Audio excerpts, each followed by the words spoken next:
రోజు రోజుకి యూఎస్ఏలో ఉన్నటువంటి వీసాల కోసం ఇండియన్స్ ఎంత తహతహలాడుతున్నారో, అది లీగల్‌గా రానియండి, ఇల్లీగల్‌గా రానియండి, చాలా వాటిలలో రీసెంట్‌గా ఒక 11 మెంబర్స్ అయితే ఇండియన్స్‌ని అరెస్ట్ చేశారు అని చెప్పి యూఎస్ఏలో అంటే ఆల్మోస్ట్ చాలా కమ్యూనిటీస్ ఉంటాయి. అంటే మన Telugu, north Indians, Hindi communities, Tamil communities ఇలా చాలా. ఇందులో అబ్జర్వ్ చేస్తే ఎక్కువగా అంటే బయట ఏదైనా రాబరీస్ కానియండి, ఇలాంటి వాటిలలో ఎక్కువగా మనము గుజరాతీలని, పంజాబీస్‌ని వీళ్ళని ఎక్కువగా చూస్తూ ఉంటాము. ఎస్పెషల్లీ గుజరాతీస్, పటేల్స్ వీళ్ళు కామన్‌గా చాలా వాటిలలో ఇన్వాల్వ్ అయ్యి ఉంటారు. ఎస్పెషల్లీ స్కామ్స్ అలాంటి వాటిలో. అండ్ నెక్స్ట్ వన్ కొంచెం మన తెలుగు వాళ్ళ పేర్లు కూడా వినిపిస్తూ ఉంటాయి. కానీ తమిళియన్స్ పేర్లు నేనైతే ఇప్పటివరకు ఎప్పుడు వినలే. తమిళియన్స్ ఏదైనా రాబరీలలో కానియండి, ఏదైనా ఒక దాంట్లో ఫ్రాడ్‌గా కానియండి, ఇప్పటివరకు బయటికి ఏ న్యూస్‌లలో కానీ ఎక్కువగా గుజరాతీల పేర్లు, నెక్స్ట్ మన తెలుగు వాళ్ళయి కూడా చాలా వాటిలలో విన్నాం కానీ, తమిళియన్స్ కానియండి, ఇంకా వేరే కమ్యూనిటీస్ వాళ్ళు యూఎస్ఏలో స్కామ్స్, ఫ్రాడ్స్ చేస్తున్నట్టు చాలా తక్కువగా ఎస్పెషల్లీ తమిళియన్స్, తమిళ్ కమ్యూనిటీస్ కూడా చాలా వరకు ఉన్నాయి. మన దాంట్లో తెలుగు వాళ్ళు అండ్ హిందీ వాళ్ళ తర్వాత తమిళ్ కమ్యూనిటీస్ ఎక్కువ యూఎస్ఏలో. అయినా కూడా వాళ్ళు ఎప్పుడు కూడా వినిపించవు. అంటే మీరెప్పుడైనా విన్నారా? తప్పకుండా కామెంట్ సెక్షన్‌లో తెలియజేయండి. ఈరోజైతే 11 మెంబర్స్ ఇండియన్స్‌నైతే అరెస్ట్ చేశారు. వీసా ఫ్రాడ్ చేస్తున్నారు అని చెప్పేసి. సో, దీనికి సంబంధించింది అండ్ చాలా వరకు వాళ్ళకి ఎలాంటి ఫైన్ పడొచ్చు, అదంతా కూడా ఈ వీడియోలో అయితే షేర్ చేస్తాను. సో, ఇంకెవరైనా కొత్తగా మన ఛానెల్‌ని చూస్తున్నట్లయితే తప్పకుండా సబ్స్క్రైబ్ చేసుకోండి. వీడియోకైతే లైక్ చేయండి. ఎవరికైనా యూజ్ అవుతది అనుకుంటే షేర్ చేయండి. సో, ఇంకా రీసెంట్‌గా మార్చ్ 13న డిస్ట్రిక్ట్ ఆఫ్ మెసచ్యూసెట్స్ అటార్నీ వాళ్ళైతే ప్రెస్‌నైతే రిలీజ్ చేశారు. అందులో డీఓజే వాళ్ళు అదే డిపార్ట్మెంట్ ఆఫ్ జస్టిస్ ఉంటారు కదా! సో, వాళ్ళేమని మెన్షన్ చేశారు అంటే, ఇండియన్స్ అంటే కొంతమంది గ్రూప్ ఆఫ్ పీపుల్ లాగా ఏర్పడి ఒక వీసా ఫ్రాడ్ చేయడానికి చూస్తున్నారు అని జెప్పేసి. అంటే యూఎస్ఏలో ఒక వీసా ఉంటది. నేను చాలా సార్లు చెప్పాను. నా వీడియోస్ రెగ్యులర్‌గా ఫాలో అయ్యేవాళ్ళు. యూ వీసా అని చెప్పి ఒకటుంటది. అంటే ఎవరైనా కానీ డొమెస్టిక్ వయలెన్స్ రావచ్చు, లేదు అంటే కిడ్నాప్ కానియండి, లేదు అంటే రాబరీస్ కానియండి, ఎందులోనైనా కూడా బాధించబడితే వాళ్ళకి యూ వీసా ఇస్తారు. సో, వాళ్ళు అమెరికన్ సిటిజన్స్ అవ్వాల్సిన అవసరం ఏమీ లేదు. గ్రీన్ కార్డ్ హోల్డర్స్ అవ్వాల్సిన అవసరం ఏమీ లేదు. అమెరికాకి లీగల్‌గా రావాల్సిన అవసరం ఏమీ లేదు. డాక్యుమెంటెడ్ పీపుల్ అవ్వాల్సిన అవసరం లేదు. సో, ఎలాంటి సంబంధం ఉండదు యూ వీసా ఇవ్వడానికి. ఇప్పుడు భార్యాభర్తలు యూఎస్ఏలో స్టే చేస్తున్నారు. భార్యని భర్త హింసిస్తున్న, భర్తని భార్య హింసిస్తున్న. సో, వాళ్ళెళ్ళేసి కేస్ పెడితే సో, ఇలా వీళ్ళు విక్టిమ్‌లాగా ఉంటారు. వీళ్ళకి అమెరికాలో వర్క్ చేసుకోవడానికి వర్క్ పర్మిట్ వస్తది. సో, అమెరికాలో వాళ్ళు స్టే చేయొచ్చన్నట్లు. సో, ఎలాంటి పీపుల్‌కైనా ఇవ్వడానికి ఒకటి వీసా ఉంటది. దాన్నే యూ వీసా అని అంటారు. దీనిని చాలా మంది కూడా మిస్‌యూజ్ చేయడం చేస్తున్నారు. అంటే ఇప్పుడు వీళ్ళనే కాదు, ఇంతకుముందు కూడా చాలా వేరే కంట్రీస్ వాళ్ళు కూడా అంటే విక్టిమ్‌లాగా అవ్వడం. అంటే మేము వాళ్ళ చేత బాధించబడుతున్నాము, వీళ్ళ చేత బాధించబడుతున్నాము, కిడ్నాప్ చేస్తున్నారు. ఊరికేనే ఒక ఫేక్ మ్యారేజ్ లాంటిది ఒక సర్టిఫికేట్ చూపియడము, చూపించేసి మా భర్త మమ్మల్ని హింసించాడు అని చెప్పడం, మా భార్య మమ్మల్ని హింసించింది అని చెప్పడం, అలా చెప్పేసి ఆ వీసా తీసుకోవడం. ఇంకా ఇందులోపల ఏంటంటే వాళ్ళ మీద డిపెండ్ అయిన ఎవరైనా పేరెంట్స్ వాళ్ళు ఉన్నా కూడా వాళ్ళు కూడా యూఎస్ఏలో ఉండొచ్చన్నట్లు. సో, ఇలాంటి ఒక లూప్ హోల్‌ని యూజ్ చేసుకొని దాన్ని మిస్‌యూజ్ చేస్తున్నారు. రీసెంట్ టైమ్ లోపల యూ వీసాకి అప్లై చేసే వాళ్ళ సంఖ్య చాలా వరకు పెరిగిందంట. ఒకప్పటితో కంపేర్ చేస్తే ఆల్మోస్ట్ ఇప్పుడు 70-80% యూ వీసాని అప్లై చేసే వాళ్ళ సంఖ్య పెరిగిందంట. సో, ఇలానే రాబరీ అని చెప్పడము, లేదు అంటే కిడ్నాప్ అని చెప్పడము, మా భార్య హింసిస్తుంది ఏదో ఒకటి చెప్పేసి ఆ వీసాకి అప్లై చేస్తున్నారు. వాళ్ళకి ఇక్కడ వర్క్ పర్మిట్ వస్తది. ఇంకా వర్క్ చేసుకోవచ్చు అన్నట్లు. సో, ఇంకా అమెరికన్ అవకాశాలని ఏదో ఒక విధంగా పొందడానికి ఎంతో రకాలుగా ఏదో రకంగా ప్రయత్నం అయితే చేస్తున్నారు. సో, రీసెంట్‌గా ఇండియన్స్ ఆల్మోస్ట్ మనం ఇది సినిమాలలోనే ఎక్కువగా చూస్తాము. బయట చాలా తక్కువ.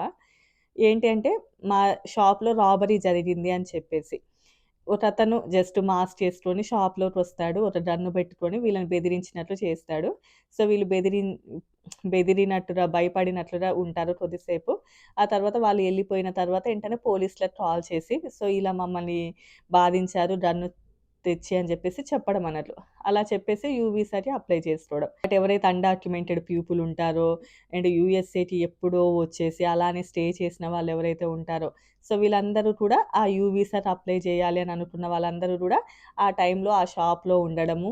సో, ఆ షాప్‌లో ఉన్నప్పుడు ఎవరెవరు ఉన్నారు, ఎంతమంది బాధించబడ్డారు అంటే వీళ్ళందరూ బాధించబడ్డారు అని చెప్పడం, వాళ్ళ యొక్క నేమ్స్ రాసుకోవడము. సో, అలా వీసాకి అప్లై చేయడం చేస్తున్నారంట.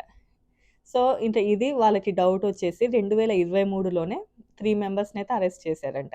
అందులోపల ఎవరైతే గన్ను పట్టుకొని లోపలికొచ్చిన అతను ఎవరైతే ఉంటారో అతను, అండ్ ఇతను బయటికెళ్ళిపోగానే కార్‌లో నుంచి ఎవరైతే తీసుకొని ఎళ్తారో అతను సెకండ్ వన్, ఎవరైతే దాన్ని మొత్తాన్ని ఆర్గనైజ్ చేస్తున్నాడో అతను.